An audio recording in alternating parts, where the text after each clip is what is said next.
I speak in support of this record.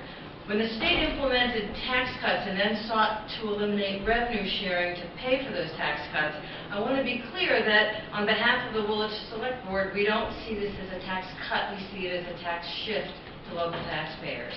And the only thing we can use to offset this shortfall is with our property tax, which, as you're well aware of, is a highly regressive tax. People who live in our town, many on fixed incomes, are property rich and cash poor. And also, unlike many of the other mid-coast towns that surround us, we have a high number of year-round residents for whom their Woolwich home is their primary residence. These are not second homes for the most part.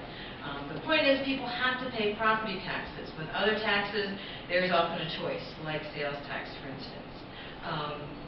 Towns like ours have based their budgets for many years on the expectation of revenue sharing. Playing politics with this issue makes it very difficult to budget, something that we're currently going through right now. We use revenue sharing to help offset costs of services that towns provide to the state. Here's an example. Woolwich, like many towns, plow many of the state roads. Revenue sharing funds don't begin to pay for those services. In the same way, the state sometimes gives us bridges. We have no choice in the matter, yet towns now have to maintain them. The other choice is to cut services, of course. We have very few services to cut. We are 3,000 citizens. We're a classic small town that we run cheap. It's a bare-bones budget. It has been for years.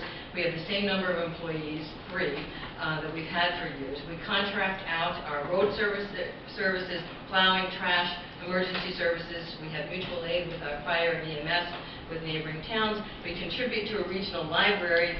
We choose to make small contributions to area social service agencies who serve our residents. Town's share of the total tax bill is 25%.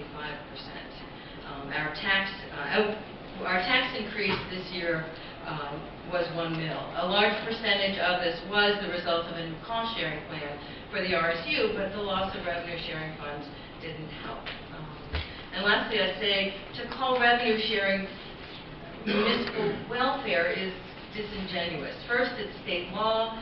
Second, it's money generated by local taxpayers and municipalities. So instead, we see it as a key and fair part of the state and municipal relationship. So we ask you to please protect the revenue sharing. Thanks for listening. And thank you.